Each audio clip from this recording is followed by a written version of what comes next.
Hi everyone, I'm Connor Thomas. I'm a guitarist and a Tonewoodamp fanatic here in the UK. In this video, I'm going to show you how to install the Tonewoodamp2, or at least how I install it. If you've installed the Tonewoodamp Solo before, you're going to have no issues with this. The process is pretty much exactly the same. And now we've got really cool things like the app to help us along the way. So yeah, watch along and have fun. Hi there, and welcome to this step-by-step guide on how to install your Tonewoodamp2.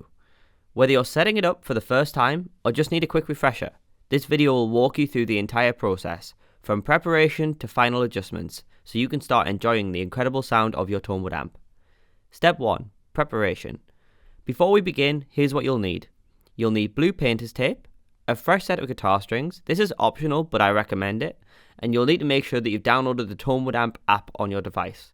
You can do this by searching for Tonewoodamp on the App Store or scan the QR code on the package. Now that you have all that out of the way, let's get started by preparing your guitar. On the preamp of your guitar, set all the guitar knobs and sliders to a flat or mid level. This ensures that you've got a clean signal that isn't too loud or isn't too quiet for the Tonewoodamp. Step 2. Powering on and the app connection. Next, you want to power on your Tonewoodamp and link it to the app for the first time. On your phone, open the app, click the Bluetooth icon in the top right and follow the on-screen prompts. After connecting, you can power it off. Please note, while the app is optional, we'll use it throughout this tutorial to make the setup process quicker and easier. Step 3. The initial mounting with tape. Take the blue tape and secure the Tonewoodamp2 to the back of your guitar. You'll notice I'm positioning it 1 to 2 inches above the edge of the guitar's back. You want to make sure that the Tonewoodamp vibration technology is not directly on the other side of the guitar's internal bracing. This will ensure that you get the best vibration possible out the Tonewoodamp. Ensure that it's seated correctly. It should feel secure, but not permanent yet. Once taped, turn the unit back on and watch it automatically connect to the app. Step 4. Testing the connection. Right, so now that we have the Tonewoodamp2 taped to the back of the guitar, we want to do a test of its sound. This is just to make sure that it's not clashing with any of the braces on the inside of the guitar, and just to make sure it's in a good position overall. When I turn on the Tonewoodamp here, you'll notice that it will automatically connect on the app. Now that I'm connected on the app, it'll start to pull through the settings that are already set on the device. What we're going to do here is we're going to adjust the input gain. When your guitar produces its signal, it can come in at various levels depending on the guitar. Now we want to calibrate the Tonewoodamp to that level of your guitar. So my favorite way to do this is to click on the little hamburger menu in the top left. And because this is a new guitar that I haven't used the Tonewoodamp on before, I'm going to hit the little plus icon at the top. That'll open up a create new guitar profile section. As I mentioned before, the pickup on the guitar is set to half volume. The reason we do that is because we want to make sure that the signal's not too hot. So now that that's set to half volume, I'm going to play something. So you'll notice on this app, there's a peak indicator. Watch what happens when I play.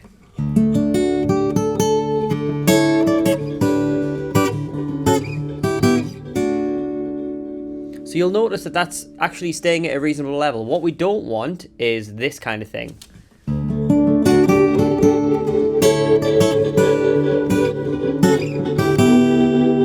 Where I'm only playing lightly, but it's still coming very close to clipping. It's sitting around 90. What we really want is somewhere, probably on this guitar in particular. I want it to be hitting around about 80 when I'm playing hard. I don't want it too loud. Basically, if we have it too loud, you'll notice we start to get distortion. But too quiet, then we don't get enough signal. So there is a happy middle ground to find, and every guitar is different. So I suggest playing around with this to find your perfect level. Once you're done dialing in the notch filters, you can press save and update changes. Now that I've set this guitar up for the Tonewoodamp, I'm going to go ahead and name it and hit save. There we go. This guitar's now set up. Step 5. Troubleshooting. So let's say you didn't get the greatest sound and you were having some feedback issues or something. Here's a couple of things that I would recommend doing. Start with your guitar pickup. If it has a microphone in it, I'd recommend turning off the mic. Unfortunately, mics inside guitars cause all sorts of trouble for feedback, so I would start there. Make sure the mic is deactivated and you're prioritizing the piezo. The next thing I would look to do is use the feedback assassin feature.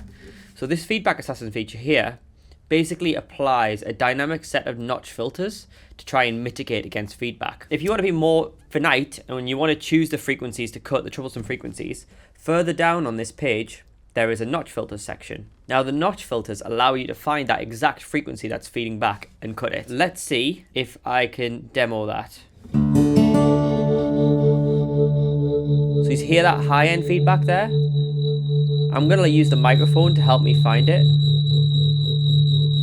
3,800, you see it popping up there. Because there's bass frequencies going as well and I'm talking, it's not finding it exactly. But there we go. It found the frequency, which is 3,800 hertz, and it applied the cut, which is astronomically cool. But what you'll notice is now that I've cut that, there's another frequency that's popping up. So I might decide to go to a different notch and click on the microphone. Sorry to your ears out there. See, it's found it. 961 hertz. And I can increase the cut level. And there we go. It's gone. So like I say, every guitar is different. So the frequencies that feed back will be different for every guitar. I recommend starting with making sure the mic is off, making sure that everything is set at a good volume, making sure it's not too loud, and then go from there. If you want more tips on troubleshooting, then we'll have some separate videos on that coming soon. You might see it linked down below. So now that we know we are happy with the position of the Tonewood amp and it is not, obstructed by the guitar's internal bracing system and it sounds good, now we're going to go to installing the X-brace, which will basically mean that we don't need this tape anymore. Step 6, the dry X-brace installation test. Before permanently installing the X-brace, we're going to do a dry test. Loosen your guitar strings until you can comfortably fit your hand inside the sound hole. This is a great time to change your strings if needed. Clean the inside back of your guitar with a lightly damp cloth, ensuring it is dust free. This will help the adhesion process later on. Now, without peeling the adhesive protective dots, hold the X-brace at a 30-degree angle as you insert it into the sound hole. Carefully guide it until the magnets on the X-brace attract to the ToneWoodAmp2 from the other side. Once the magnets align, lower the X-brace into place, allowing all 4 magnets to connect. If everything feels secure and no cables or braces are obstructing the X-brace, you're now ready for the final install. Step 7. The final X-brace installation. Remove the X-brace and peel off the protective white dots on the adhesive pads. Repeat the same steps from the dry test to attach the X-brace firmly to the back of the guitar, but this time we're doing it for real. Press it down gently but securely to confirm that all 4 magnets are connected. Once the X-brace is in place, you're ready to remove the blue tape from the back of your guitar. Congratulations, you've installed the ToneWoodAmp2 and it wasn't really that hard. I hope you had a good time with it, and now the good news is you'll never have to do that again. The X-brace is inside the guitar now, you can leave it in there permanently. I've gone through airport security and had no issues with the magnets, so I know that, I'm happy with this being in the guitar for good now. And that allows you to really quickly remove and add the ToneWoodAmp onto the guitar. Just a quick tip on that, when you go to fit the magnets or the ToneWoodAmp to the back of the guitar, I recommend you come in at an angle. Just like you installed the X-brace, let the rear magnets catch the magnets on the inside first. It just helps things get into the right place easily. Now that you've installed it, what do? Now it's just time to have fun. Like I say, the app allows you to create guitar presets, or guitar profiles rather. You can also save effect presets. Let's have a little go and see what the guitar sounds like now with everything on and pretty much default settings. Wow, that sounds so good. So good.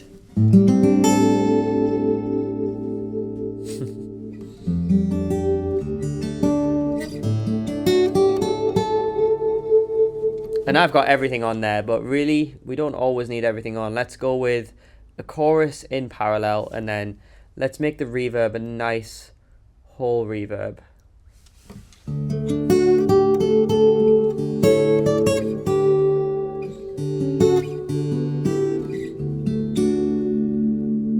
And just so you have the comparison, let's turn it off.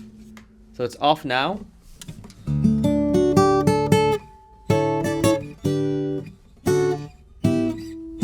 And then back on.